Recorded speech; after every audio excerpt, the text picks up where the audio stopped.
Here's a number that should stop you in your tracks. Every 11 seconds, an older American ends up in the emergency room because of a fall. Not a car accident, not a heart attack, a fall. And the scary part? Most of those falls were completely preventable. Doctors won't always tell you this in your annual checkup.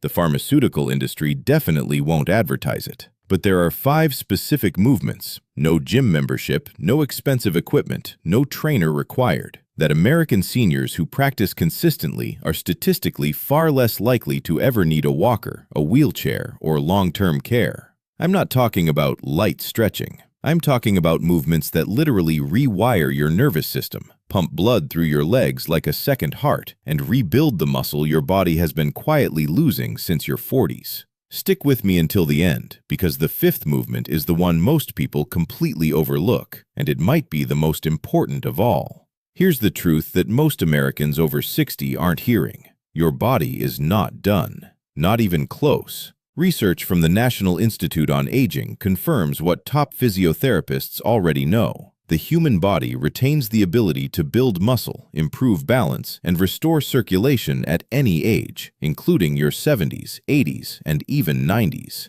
The catch is, it only happens if you give your body the right kind of signal. The problem isn't aging. The problem is stillness. The average American adult now sits for more than 9 hours a day. For retirees, that number is even higher. And that stillness is slowly, quietly, costing you your independence. Today, I'm going to show you 5 movements that fight back. Simple, proven, and you can start them today, right in your living room.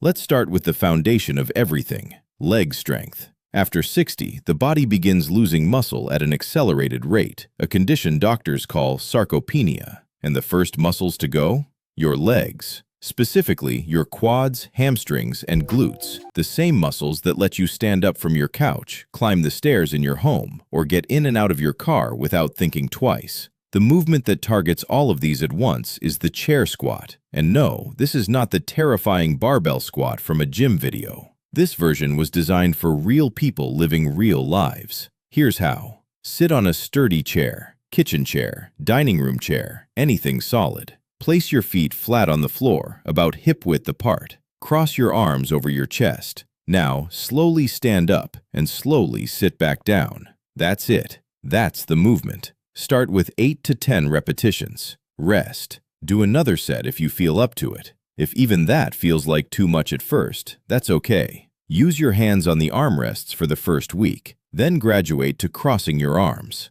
Progress is the point, not perfection. Why does this matter? Because every American who can stand up from a chair without using their arms is statistically more likely to live independently longer. Physical therapists use this exact test. It's called the chair stand test, as a predictor of fall risk and longevity. Strong legs mean freedom. It's that simple. Here's a question. When was the last time you stood on one leg? If you can't remember, that's the problem. Balance is the invisible pillar of physical independence. When your balance is sharp, you can step off a curb without hesitation, navigate a grocery store parking lot on a rainy night, or catch yourself when you stumble on an uneven sidewalk. When it starts to fade, your world quietly shrinks, and most Americans don't even realize it's happening until a fall occurs. The fix is almost embarrassingly simple. Stand on one leg. Here's the practice. Stand near your kitchen counter or a sturdy chair, something you can touch if needed. Lift one foot just an inch or two off the ground.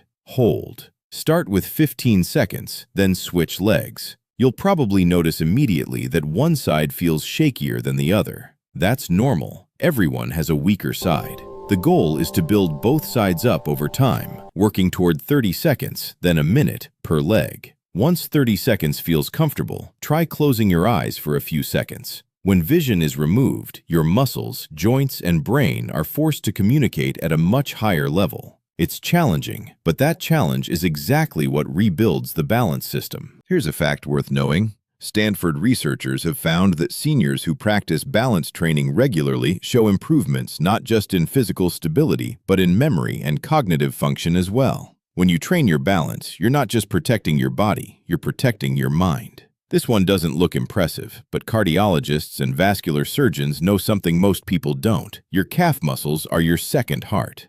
Every time you contract your calves, every time you rise up on your toes, those muscles squeeze blood back upward through your veins toward your heart. Without that pump, blood pools in your lower legs, and pooled blood causes swelling, heaviness, varicose veins, and in serious cases, blood clots that can become life-threatening. Here's the problem. Millions of Americans are sitting still for hours at a time, watching TV, scrolling phones, and their calves are doing absolutely nothing. The calf raise is the solution, and it takes about 60 seconds. Stand behind your kitchen chair, holding the back lightly for balance. Rise up onto your toes, as high as you comfortably can. Hold for a second. Lower slowly. That's 1 rep. Start with 15 reps a day. Eventually, try it on 1 leg at a time for a greater challenge. Here's a daily habit that can change everything. Every single time you get up from a chair, before you take a step, do 10 calf raises. Throughout an average day, that adds up to 80, 100, even 150 repetitions without a single dedicated workout. And for those days when you're stuck sitting, during a long TV show, a car ride, or a cold winter afternoon, you can even do a seated version. Keep your feet flat and lift your heels off the floor repeatedly. It's subtle, but it keeps the blood moving.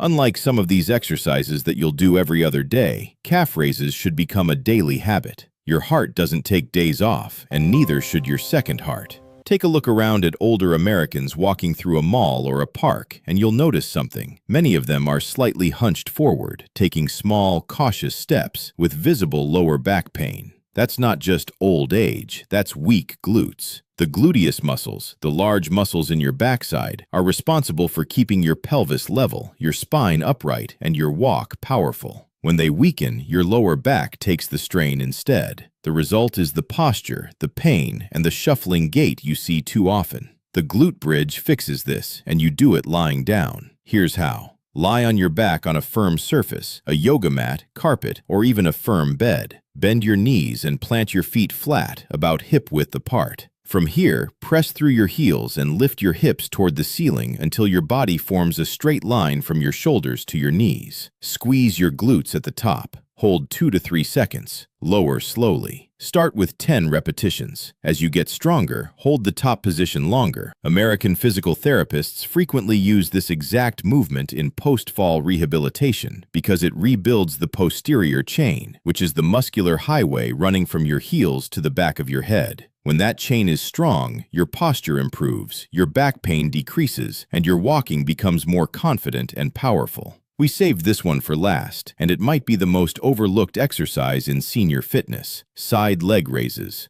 Here's why this matters. The muscle on the outer side of your hip, called the gluteus medius, is the main stabilizer during walking. Every time you take a step, that muscle fires to keep your pelvis level and prevent you from tilting or stumbling. When it weakens, something subtle but dangerous happens. Your walk becomes slightly unstable, even if you don't feel it consciously. And that instability is what causes falls, not on ice or wet floors, but on perfectly normal flat ground. The fix: stand beside your chair or counter, holding on lightly. Keep both legs straight. Slowly lift one leg directly out to the side, not forward, not backward, just straight out. Hold for a moment, then lower it with control. Do 10 to 12 repetitions per side. You don't need to lift high. A small, controlled movement with real muscular engagement beats a high, sloppy lift every time. Within a few weeks, you'll notice something. Your walk feels more planted, more deliberate, more sure. That confidence translates directly into real-world situations: stepping off a bus, walking across a parking lot, navigating a crowded grocery store. Which of these 5 exercises are you starting with? Comment below.